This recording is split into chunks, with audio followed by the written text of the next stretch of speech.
हरतालिका तीज का पूजन व्रत कुंवारी कन्या कर सकती है, शादी होने के बाद भी नारी कर सकती है। अंतिम अवस्था तक प्राण छूटे तब तक हरतालिका तीज का व्रत नहीं छोड़ना चाहिए। एक व्रत हमेशा याद रखो, एक एकादशी और एक हरतालिका। हाँ, इतना जरूर है, ज्यादा शरीर बेकार हो गया, बुढ़ापा आ गया, शरीर नहीं साथ दे रहा, तो कुछ फल खा लो, कुछ चाय दूध जूस आप लेकर कर लो। इतना भी नहीं बने, शरीर बहुत ही बेकार हो गया, तो आप एक समय फल का फलहार धारण कर लो, ठीक है। पर हरतालिका व्रत करने वाली माताएं भले उद्यापन कर दे तो उस व्रत को थोड़ा हल्का कर लो। उद्यापन करा मतलब तुमने व्रत को हल्का कर लिया, थोड़ा हल्का कर सकते हो।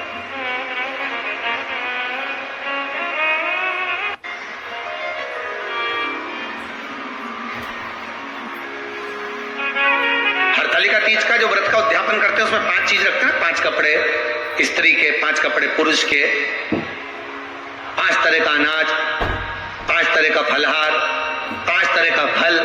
तो 5 तरह का जो फल रखाता है हरतालिका तीज के उद्यापन में, दुनिया के लोग उस 5 तरह के फल को केला गिन ले, पपीता गिन ले, मौसम्बी गिन ले और अनार गिन ले, संतरा गिन ले, सब कुछ गिन लेते हैं, पर उस 5 तरह के फल में धतूरे को नहीं गिनते। पर शिव कथा में वर्णन आता है, हरतालिका तीज के उद्यापन में लिखा हुआ है, सबसे पहले 5 फल अगर गिनना है तो उसमें पहले धतूरे को गिनो, क्योंकि शंकर को वो प्रिय होता है, शंकर उसको स्वीकार कर लेता है। और धतूरा शंकर भगवान को क्यों चढ़ाया जाता है उसका प्रसंग आपको पहले भी कहा, आज फिर कहते हैं। धतूरा जब हम भगवान शंकर को समर्पित करते हैं तो हमारा कोई कार्य अटक रहा होता है, जिस कार्य को बार बार एग्जाम में बैठे हो, बार बार परेशान हो रहा है, बार बार इंटरव्यू देने जा रहे हो, नहीं हो रहा, एक बार धतूरे को हृदय से भगवान को प्रेम से, करुणा सागर मेरे शंकर को दिल से एक बार वो धतूरा भगवान से विनती कर उसको चढ़ाओ तो सही, भगवान तुम्हारा कार्य सफल कर देगा। पर दिल से चढ़ाना, हृदय। हरतालिका तीज की पूजन करने वाले को चाहिए कि बालू का, मिट्टी का शिवलिंग बनाना चाहिए। फुलेरा जो बनाया गया है ऊपर शंकर जी के ऊपर लटकाने के लिए, टांगने के लिए, उसके नीचे शिव, पार्वती, गणेश जी की सुंदर बालू की मूर्ति बना लेना चाहिए। पार्थिव लिंग का निर्माण कर लेना चाहिए। शिव की आराधना करना चाहिए।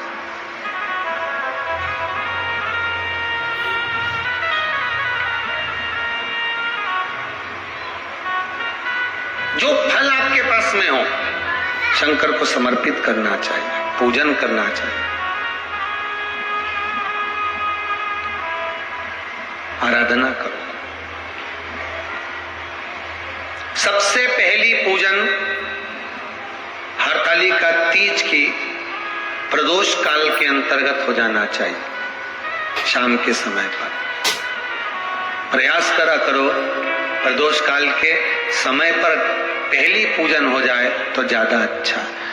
पर लोगों की आदत रहती है कि 8 बजे तक, 8:30 बजे तक, 9 बजे तक पहली पूजन करें, फिर दूसरी आराम से, फिर तीसरी, फिर आराम से, फिर चौथी। तो ऐसा सब अपने अपने हिसाब से। पर शास्त्र रीति कहती है कि प्रदोष का जो समय होता है, प्रदोष काल जो होता है, शाम का जो समय होता है, उस समय पर हरतालिका तीज की पहली पूजन हो, जिससे आपका स्मरण चित्त शंकर भगवान में उस घड़ी, उस पल, उस क्षण में आप शिव के हो जाएं और शंकर आपका हो जाए। हाँ, अगर किसी के आने में देरी हो, कोई आ नहीं पा रहा है, बहुत देरी हो रही हो, तो हरतालिका पूजन व्रत वर्णन करता है कि शिवलिंग का निर्माण, पार्वती जी की मूर्ति का निर्माण, गणेश जी का निर्माण और फुलेरा जो बनाया हुआ है, ये प्रदोष काल के पहले बनकर तैयार हो जाना चाहिए। प्रदोष काल के अंतर्गत फुलेरा नहीं बनना, फुलेरा पहले बन जाना चाहिए। और बहुत विशेष बात ध्यान रखी हरतालिका तीज की, कि शंकर जी का जो अपने स्वरूप बनाया है, पाटे में, थाली में, चौकी पर, चौरंग पर जो स्वरूप बनाया है, वो पहले नहीं रखना है। पहले क्या बांधना है? फुलेरा। पहले फुलेरा बांधिए, उसके बाद उसके नीचे शंकर जी को रखिए। कई अब जो हरतालिका तीज का पूजन करते हैं तो उनके लिए हो गया। अब दूसरे के लिए भी सुन ले।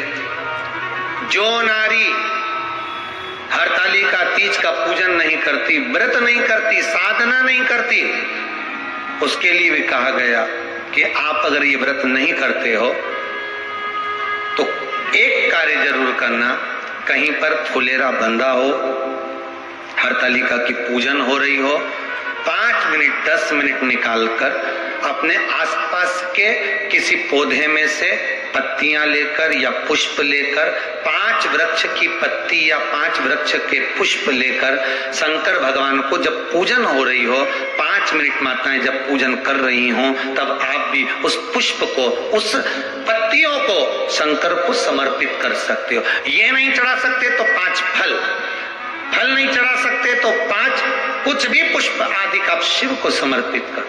पर क्यों चढ़ाया जाता है, किस लिए चढ़ाना चाहिए?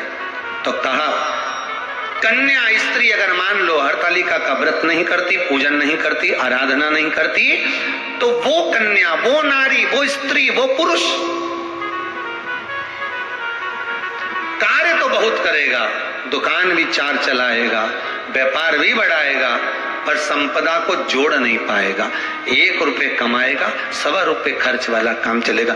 हस्त नक्षत्र में जो तृतीया पड़ती है, हस्त नक्षत्र के अंतर्गत जो तृतीया का महत्व कहा गया है, वो संपदा को बढ़ाती है, मनोकामना को पूर्ण करती है। इस नक्षत्र के अंतर्गत जो तृतीया आती है वो मनोकामना को पूर्ण कर कर चली जाती है। इसलिए शिव की आराधना के लिए प्रथम मानी। हस्त नक्षत्र में किया गया दान, हस्त नक्षत्र के अंतर्गत तृतीया के दिन किया गया पुण्य, हस्त नक्षत्र में तृतीया के दिन किया गया श्रृंगार, हस्त नक्षत्र में तृतीया के दिन करा गया अपना सुंदर सिंदूरा, भगवान का आनंद, 5 तरह के वस्त्र, 5 तरह के स्त्री के वस्त्र, पुरुष के वस्त्र, 5 तरह का फल, 5 तरह का अनाज, ब्राह्मण को बुलाकर ब्राह्मणी के साथ आप या तो ब्राह्मण से उद्यापन करवाएं या फिर आप स्वयं भी करते हैं तो शिव को समर्पित करके ब्राह्मण और ब्राह्मणी को भोजन कराकर वो भाग प्रदान करें। यही हरतालिका तीज के उद्यापन का वर्णन आता है। सुंदर भाव से हरतालिका माता आप सभी की मनोकामना पूर्ण करे। हर हर महादेव। बेलपत्री के वृक्ष के नीचे शंकर का शिवलिंग बनाकर पूजन करने से क्या फल मिलता है? तो कहा बेलपत्री के वृक्ष के नीचे पार्थिव शिवलिंग का निर्माण कर जब हम पूजन करते हैं, बेलपत्री के पेड़ के नीचे की ही मिट्टी को लेकर जब हम शिवलिंग बनाते हैं और बेलपत्री के पेड़ के नीचे ही जब हम पूजन करते हैं, तो बेलपत्री के वृक्ष में जितनी पत्तियां होती हैं उतने शिवलिंग के पूजन का फल हमको प्राप्त हो जाता है। बेलपत्री समर्पण और अधूरे समर्पण में अंतर किसको कहते हैं? कहाँ जा रही हो? मंदिर। क्या लेकर जा रही हो? फूल। तुम्हारे घर के बगीचे में फूल लगे? नहीं। फिर कहाँ से लाई? पड़ोसी के यहाँ से तोड़। अब जरा समझिएगा, बहुत समझने वाला विषय है। फूल पड़ोसी के घर के तोड़े, कहीं पेड़ लगा था वहां से बेलपत्री तोड़ ली, कहीं से पत्ती तोड़ ली और तोड़ के सिर पे पल्लू लेके भगवान को ऐसे चढ़ा रही कि 10 रुपए खर्च करके खुद लाई। अब बताओ, फूल किसका? पड़ोसी का। पत्ती किसकी? पड़ोसी। चढ़ा कौन रहा है? तुम। पड़ोसी के घर का टूटा हुआ फूल नहीं चाहिए, रोड पर से टूटा हुआ फूल नहीं चाहिए, दूसरे के दरवाजे की पत्ती टूटी हुई नहीं चाहिए। शंकर जी कहते हैं कि तुम्हारे पास में तुम्हारे घर का अगर एक चावल का दाना भी है ना तो वो पूरा दे दीजिए, मैं उसको तो सब कुछ मान लूंगा। पूर्ण दिखावा नहीं करना है। केवल 5 वृक्ष की पत्ती को, कितने वृक्ष? बस 5 वृक्ष की पत्ती और एक श्वेत पुष्प, सफेद कलर का पुष्प अशोक सुंदरी वाली जगह पर लगाकर देवादिदेव महादेव को जो चढ़ा देता है, बस निर्मलेश्वर महादेव का नाम लेकर जब चढ़ाया तो कार्य सफलता की ओर अग्रणी। हरतालिका तीज का जो व्रत है इसका उद्यापन तो ना तो पहले होए और इसका उद्यापन ना 13 वर्ष के पहले होए। इसका उद्यापन तो जब तक कन्या हो, चाहे स्त्री हो, चाहे नारी हो, चाहे पुरुष हो, हरतालिका तीज का अगर उसको उद्यापन करना है तो 13 वर्ष तक तो आपको व्रत करना ही पड़ेगा, उसके बाद ही इसका उद्यापन होता है।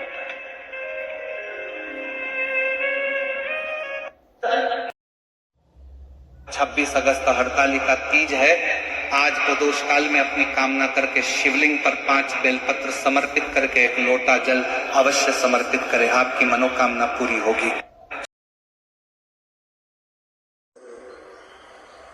पांच समय की पूजन होने के बाद जब सुबह ब्रह्म मुहूर्त में आप भगवान शंकर का विसर्जन करने के लिए जाएं,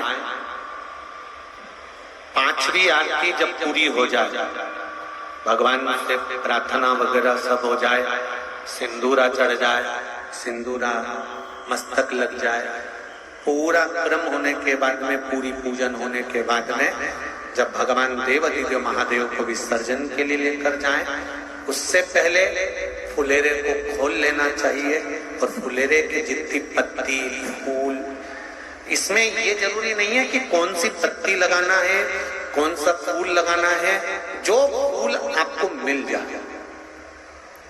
पर फुलेरे में अशोक वृक्ष की पत्ती, आम की पत्ती ये जरूर लगाना चाहिए। फुलेरे के ऊपर शमी की पत्ती नहीं लगाई जाएगी, शमी वृक्ष की। अगर शमी वृक्ष की पत्ती आप भले भगवान शंकर को चढ़ाओ, मना नहीं, पर कोई विशेष कार्य के लिए ही शमी का प्रयोग किया गया। शंकर भगवान को यदि कोई बहुत रोग ग्रसित हो गया या बहुत तकलीफ में है तो शमी का पत्ता उसमें फुलेरे के अंदर लगा सकते। महाराज पांचवी पूजन आरती पूर्ण होने के बाद में जब भगवान को विसर्जन के लिए लेके जाएं, उससे पहले फुलेरे के सारी मालाओं को, फूलों को निकाल कर नीचे रख लें, प्रणाम करें और माता पार्वती जी से विनती करें, हैं माँ, जैसे आपका अखंड सौभाग्य है, आपके हाथों में भर भर चूड़ियां हैं, मस्तक पर चुंदड़ी है, माथे पर बिंदी है, मांग में सिंदूरा है, हे माँ ऐसी कृपा करना, हमने भी हरतालिका तीज का व्रत करा है, हमारे भी हाथों में भर भर चूड़ी रहे, मांग में सिंदूर रहे और मस्तक पर बिंदी रहे, ऐसी कृपा माँ बनाकर रखे। प्रणाम कर कर हरतालिका तीज का फुलेरा और शिवलिंग जो आपने बालू का बनाया है, माता पार्वती बनाई है, गणेश जी बनाए हैं, सब भगवान का विसर्जन में रखें। जो नदी, तालाब, बावड़ी जहां विसर्जन करते हैं वहां पुराण कहती है कि शंकर पर एक लोटा अगर पानी आप प्रतिदिन चढ़ा रहे हो तो पितरों को तर्पण की भी जरूरत नहीं पड़ती, क्योंकि उनको पानी स्वयं पार्वती जी अपने पितृलोक में भेज देती है। एक लोटा जल भी अगर आप शंकर को चढ़ा रहे हो, प्रतिदिन का अगर आपका नियम है, प्रतिदिन का नियम है, एक लोटा जल भी अगर आप शंकर को चढ़ा रहे हो, प्रतिदिन का अगर आपका नियम है, प्रतिदिन का नियम है, एक लोटा पानी बड़ा चढ़ाने पहुंच गया, वो मंदिर का ही लोटा नहीं, मंदिर का ही पानी नहीं हो, घर का जल घर से ले जाओ, शिव को अगर दे रहे हो, पुराना मंदिर हो, प्रयास करना। और मेरा निवेदन है यहाँ बैठी हुई सारी माताओं से, आपके नजदीक में जो शिव मंदिर हो, प्रयास करना कि हरतालिका तीज के दिन अपनी तरफ से एक फुलेरा अपने घर में तैयार कर लो, माला ही तो लटकाना, एक फूल झूमर जैसा, झूमर जैसा। कहते हैं सोमवार की अष्टमी के दिन 7 पत्ती 7 जल के पात्र चढ़ाने से जो फल मिलता है, वो फल केवल हरतालिका तीज के फुलेरे का दर्शन कर कर हमें प्राप्त हो जाता है और हमारा आधा कष्ट उस फुलेरे के दर्शन से समाप्त हो। उस फुलेरे दिल से और मेरा